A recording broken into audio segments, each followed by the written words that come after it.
Democratic insider sharing his secrets with the New York Post about voter fraud and fixing mail-in ballots, saying, quote, "This is a real thing. And there's going to be a war coming November 3rd over this stuff. If they knew how the sausage was made, they could fix it."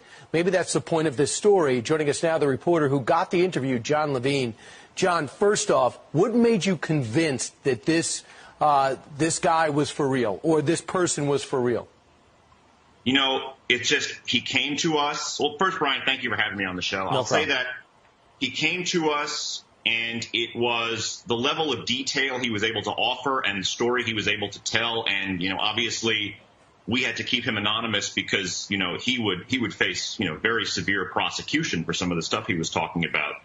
And, you know, the evidence he presented us, and, you know, just, this is a very serious guy in New Jersey. I would not say a household name, but it's someone who, you know, you could see has a very long track record with some of the biggest politicians in that state, up and down.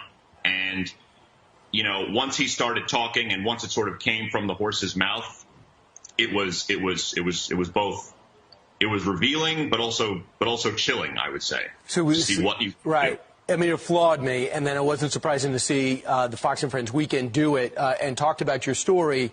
It was on Sunday's New York Post.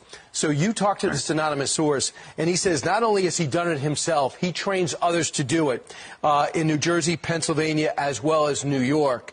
And here's an idea of what he does. Here's an example.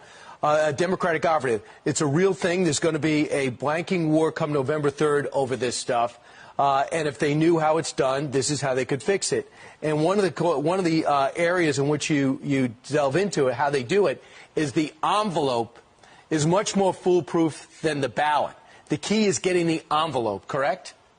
Right. You know, what he would say is, you know, your voter is mailed the ballot. And then once the ballots go out, they just fan out and they knock on doors and they convince people to hand over completed ballots, which you might be thinking, well, that's crazy. But he laughed. He's like, well, you know, that's easier than you think. And they say, oh, hello, I'm a, you know, district leader. I'm with the county